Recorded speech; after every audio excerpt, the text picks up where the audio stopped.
পুরা বললার মধ্যে কোন পছন্দ হইব পছন্দ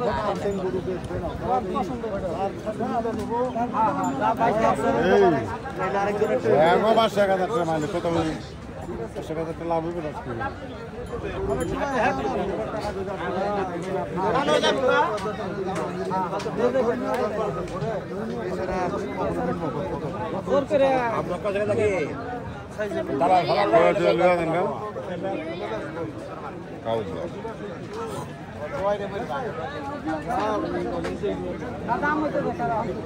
আপনার দাম কম যদি একটু ডিফেক্ট থাকে আপনার টাকা ফেরত দিয়ে দেবেন।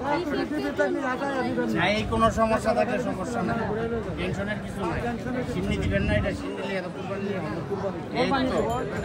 এইটাই তো, কারণ এটা দূষিত টাকাটা কেউ কিনবো না, সমস্যাযুক্ত জিনিসটা কেউ কিনবো না। একবার 10 বার সমস্যা হলে চাইরা দেখেন। আমরা দেখছি যে একটা গরু নিয়ে তারা দামাদামি করতেছে, এই সেই গরুটা, কালো গরু।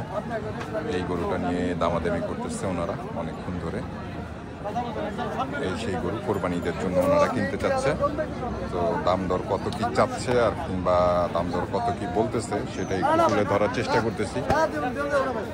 আমরা দেখি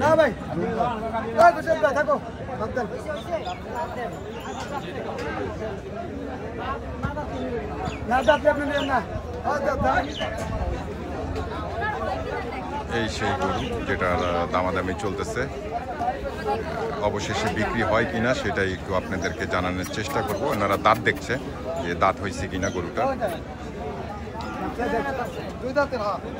2 দাঁতের গরু কোরবানিদের জন্য নিতে চাচ্ছে। আপনারা দেখছেন যে হাটে আসলে অবশ্যই কোরবানির জন্য যদি গরু নেন তাহলে দাঁত চেক করে নেবেন যে 2 দাঁত উঠছে কিনা।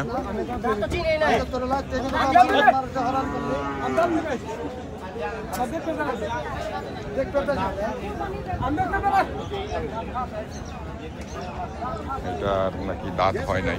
অবশ্যই হাটে আসলে এইভাবে চেক করে নিতে হবে, কারণ এই ব্যাপারী যারা আছে তারা অনেক সময় বলে ফেলে গরুর দাঁত উঠছে, তারপরে দেখা যায় যে গরুর দাঁত নাই, দাঁত ফাঁসছে কিংবা দাঁত ফাঁক হইছে। তো সেই গরুগুলো অ্যাকচুয়ালি কোরবানি হয় না।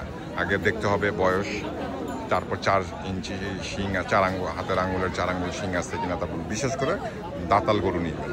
আপনারা দেখলেন যে আমি আপনাদেরকে দেখানোর চেষ্টা করতেছিলাম যে এই গরুটা বিক্রি হয় কিনা। যেহেতু গরুর দাঁত হয়নি এর জন্য গরুটি বিক্রি হয়নি। আপনারা এইভাবে হাটে আসলে ভালো করে চেক করে তারপরে গরুটা কিনবেন।